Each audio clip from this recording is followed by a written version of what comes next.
नमस्कार, आवाज इंडिया में आपका स्वागत है। एनसीपी शरद पवार गुट के नेता और मुंब्रा कलवा के उम्मीदवार जितेंद्र अवाड़ ने आरएसएस और बीजेपी से नाथूराम गोडसे की औलाद है जो देश का अमन और शांति खराब करना चाहते हैं। अवाड़ ने ये भी कहा कि अगर महाराष्ट्र में महाविकास अघाड़ी की सरकार आते ही 7 दिनों के भीतर केंद्र से चंद्रबाबू नायडू और नीतीश कुमार केंद्र सरकार से अपना समर्थन वापस लेकर सरकार गिरा देंगे। मुंब्रा की एक सभा के दौरान जितेंद्र अवाड़ ने यह भी कहा कि शरद पवार को अजीत पवार ने धक्का मार के घर से निकाल दिया था और उनके हाथ की घड़ी भी चोरों की तरह चुरा ली। अपने भाषण में अवाड़ ने मुंब्रा की जनता को संबोधित करते हुए ये भी कहा कि राज्य में महाविकास अघाड़ी की सरकार आएगी तो 3,000 रुपए देंगे और महिलाओं को पूरी सुरक्षा प्रदान की जाएगी। और फिर से एक बार कहता हूं, जो भी बोले कि जितेंद्र अवाड़ बीजेपी का नाम लेता है, हाँ लेता है। बचपन से आरएसएस को विरोध करते आया हूं मैं, बचपन से, आज नहीं कर रहा हूं। जब जान को धोखा था तभी भी आरएसएस को विरोध किया है मैंने।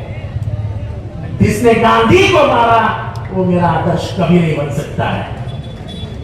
तुम मुझे मत सिखाओ उसूल और आइडियोलॉजी, ये मैं खाता हूं, खाता।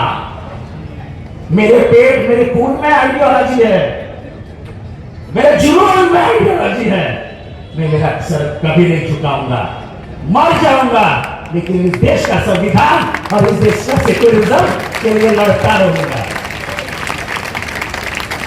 और इसलिए मैं आपसे सिर्फ इतना कहता हूं, 1 तारीख को आपको मुंब्रा के लिए नहीं, महाराष्ट्र के लिए और भारत की सरकार गिराने के लिए तुतारी का निशान दबाना है और मुझे फिर से एक बार कामयाब करना है। मैं मेरे लाडली बहन से कहता हूं, हम 1,500 में 3,000 रुपया देंगे और हम ऐसा कानून बनाएंगे कि कोई महिला पे बलात्कार करने की हिम्मत नहीं दिखाएगा। ऐसा कानून बनाएंगे कि कोई बच्ची के ऊपर हाथ डालने की हिम्मत नहीं दिखाएगा। हम पहले गर्व से कहते थे कि महाराष्ट्र दिल्ली से घबराता नहीं है, दिल्ली से टकराता है। अब तो दिल्ली छोड़ो, हम तो गुजरात के सामने ऐसा सर झुका के बात करते हैं। हमारे महाराष्ट्र की बेइज्जती हो गई, महाराष्ट्र की बेइज्जती हो गई। आज आपको मालूम है पुलिस है क्या इधर? पगार नहीं मिला है, पगार। सरकारी कर्मचारियों को अगले महीने से पगार नहीं मिलेगा क्योंकि हमारी तिजोरी खाली हो गई है। अब मेरे बहनों से पूछता हूं, तेल का भाव क्या हो गया? तेल का भाव, खाने के तेल का भाव कितना? 140 रुपया। पिछले 240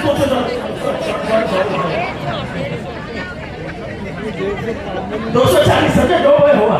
और मुझे इतना मालूम है कि पिछले 30 दिनों में 40 रुपये से भाव बढ़े।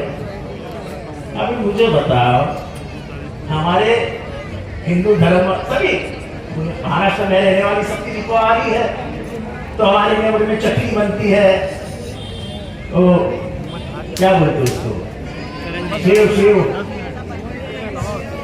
वो टिक्की सेव बनती है, फिर करंजी बनती है, फिर शंकरपाला बनता है, जो भी है, पर बेसन और दाल,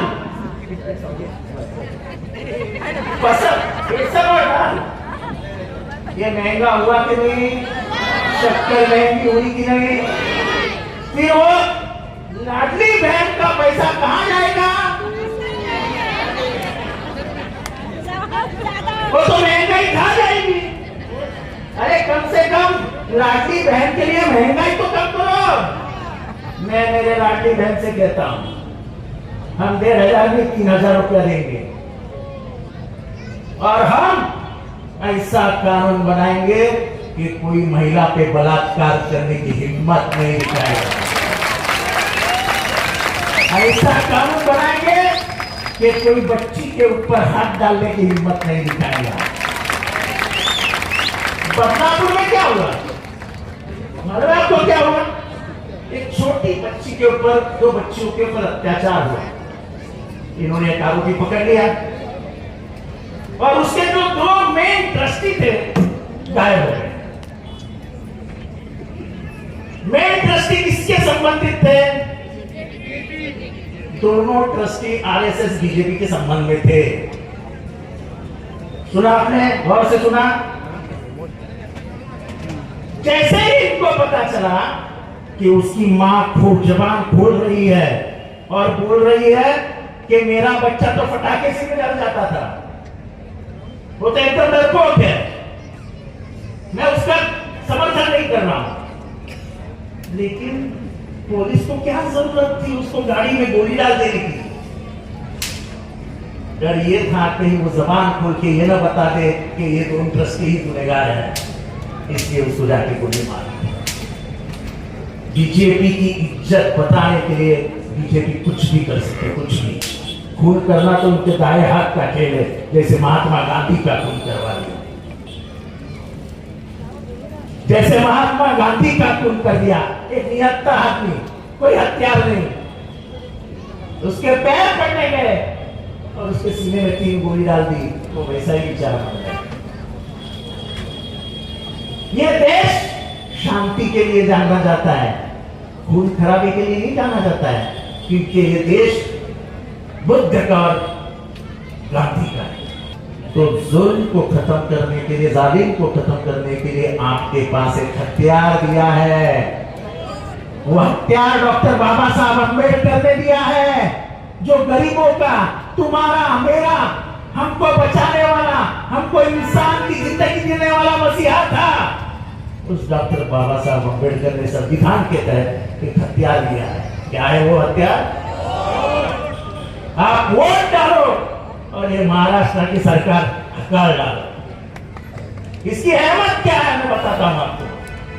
जिस दिन महाराष्ट्र सरकार गिर गई, जिस दिन महाराष्ट्र सरकार महाविकास आघाड़ी के हाथ में आ गई, महाविकास आघाड़ी ने सरकार बना ली,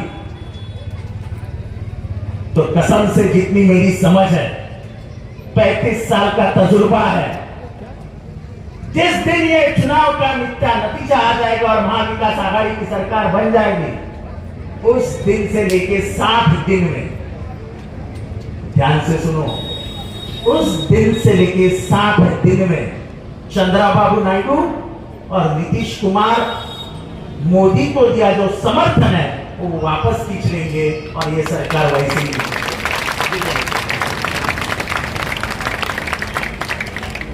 तो महाराष्ट्र जिताना क्यों इंपॉर्टेंट है? बेरोजगारी कहां पर है? बच्चों लोग बताओ, नौकरी मिलती है क्या? हमारी कंपनियां गुजरात को दी जाती है। ये राष्ट्रवादी कांग्रेस पार्टी किसकी थी? चलो बताओ, जोर से बताओ। शरद पवार को एक दिन अजित पवार आता है, धक्का मार के बाहर निकाल देता है और जाते जाते उसके हाथ से घड़ी पीछे मिलता है। ये पाकिट मारो की टोली है, पाकिट मारो की।